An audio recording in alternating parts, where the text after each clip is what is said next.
Another Zero Hedge article, of course. This is for my people, my friends over in the EU part of things, Europe, UK, specifically the UK. Leaked memo touts UK funded firm's ability to create untraceable news sites for an InfoWar type of campaign. See, these politicians, these deep staters, they never had any idea about the internet, what it would actually become. A way for people like me right now talking to you to just do some research. Hey, let me talk to a bunch of people about this, such and such, and then I just click a couple buttons after I'm done recording, upload it goes to YouTube. I don't have to look at it again if I don't want to, and all of a sudden thousands of people get to see it. See, they never thought that we, the sheeple, would ever have such an ability. You know, what are we going to create our own news agency? They would never allow it. It'd get stopped, you know. We don't need a news agency. Again, you got guys like Mark Dice. If you're not subscribed to Mark Dice, you got to subscribe to Mark Dice, by the way, on YouTube, who gets more views than the mainstream media. And he's like, here's a guy talking about himself. Here's a guy doing videos in his kitchen, getting more views than MSNBC and CNN. Bravo, my friend Mark. Oh, bravo. I flipping love it. Interesting. I'm just looking over at the side. Oh, it just changed. I'm on Zero Hedge, of course, reading this, and I see this, you know, advertisement on the right, and it's like, it looks like an old Spanish armor suit, but it's like made of cloth, or like some kind of like woolly something or another. I'm like, what the hell is that? I wasn't looking at anything like that recently, or I don't know if I've ever been looking at that. Like, you know, you search for stuff online, then it shows up in the ads. But this treasure stuff that I'm, you know, fascinated with, this particular area I went to when I was on my little business trip. I took a little sidetrack there, just because I was close enough. A few hours drive was worth it for me to go scope some stuff out, just briefly with my drone. But the old Spanish armor, you know, it was typical. You would see you know, sometimes the stories are like, oh, they found this treasure in a cave, you know, in 1962.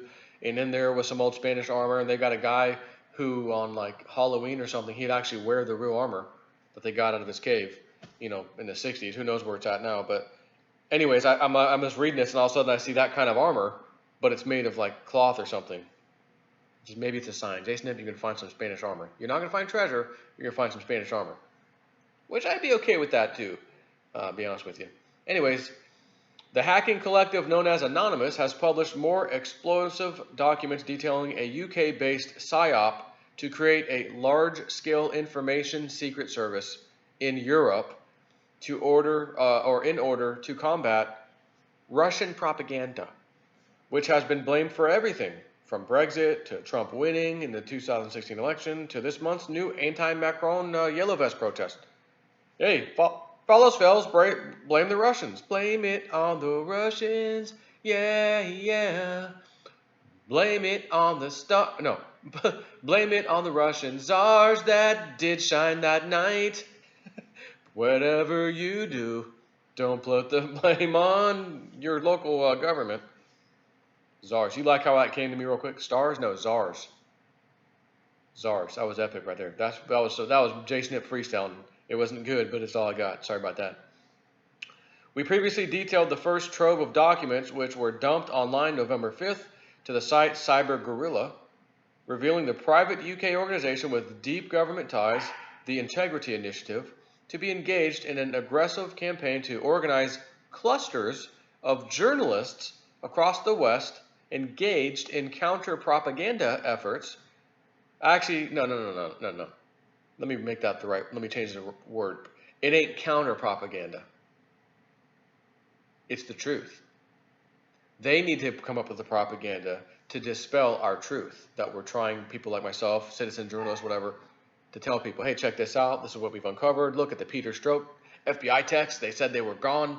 Mueller himself deleted them, and we got copies anyways. That's another video I'm doing, I think, maybe next. Anyways, moving on here.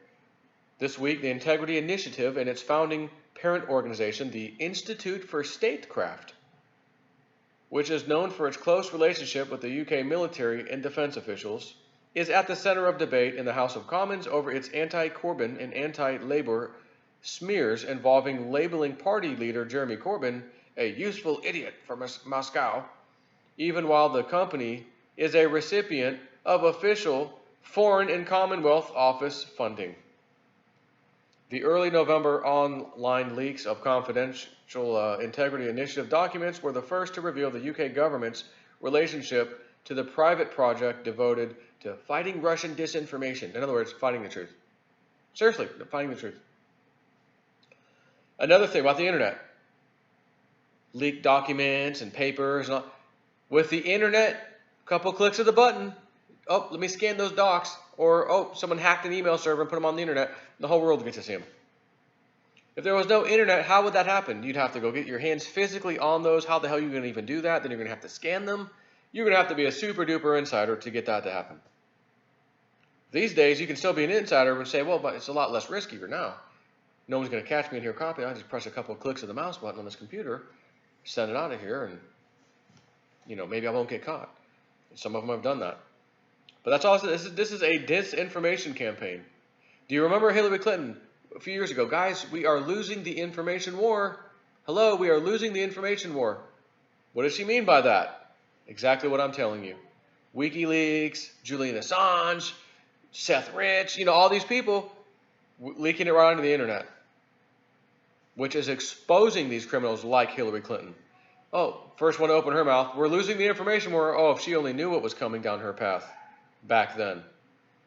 Clinton Global Initiative, what was the other one? The Directive Global, what was the other one she had? The Clinton, not Foundation, Clinton Global Initiative. Yeah, that's the one that went down. Then now we've got the Clinton Foundation, who all of a sudden now she has no power. Incoming donations have gone down like 90%. There's no pay to play here. There's no pay to play. What are you talking? What do you mean? We noticed that now you have zero power. Your foundation's getting nothing. Like 10% of what it used to get. Just a bad time in the world economy. Are you sure about that? Because Donald Trump's been stimulating our economy. Oh, you mean the outsiders? Oh, gotcha. Gotcha. Just double checking. FCO funding of the Integrity Initiative was revealed by a set of stolen, here we go. Once again, stolen documents from the internet. Stolen documents posted online, oh shocker, last month by hackers under the banner of the anonymous Hacktivist Collective. The organization has not disputed their authenticity, but in a statement suggested that Russia was responsible for the hack. Oh, right, blame the Ruskies, man. Responsible for the hack, and that Moscow had used its media channels to amplify its impact. Or they just reported simple news, you know, exposing some criminality, you know, one or the other. We noted previously that the work done by the initiative, which claims it is not affiliated with government bodies, is done under absolute secrecy via concealed contracts embedded throughout British embassies. Also known as dealing with and affiliated with government bodies, okay? According to memos in this November leak. It does, however, admit to working with unnamed British government agencies. So there's it in black and white, ink. Emily Thornberry tweets, in the Commons earlier I asked Alan Duncan why taxpayer money has been used by the so-called Integrity Initiative to disseminate political attacks from its Twitter site. Yeah, you weren't supposed to know about that. What are we going to say, guys? The Russians. It's all a lie. The Russians? Okay, guys, it's a failure. It's a miserable failure. I mean, Donald Trump. Can we go with something else? Maybe Syria's Assad. We were to use that up. It's chemical attacks and all that. What else do we got? Gaddafi. Oh no, we would have killed him. Shoot. Running out of people to blame, I guess, huh? Friday's document dump via Anonymous is the third such release, and already some bombshell information has come to light.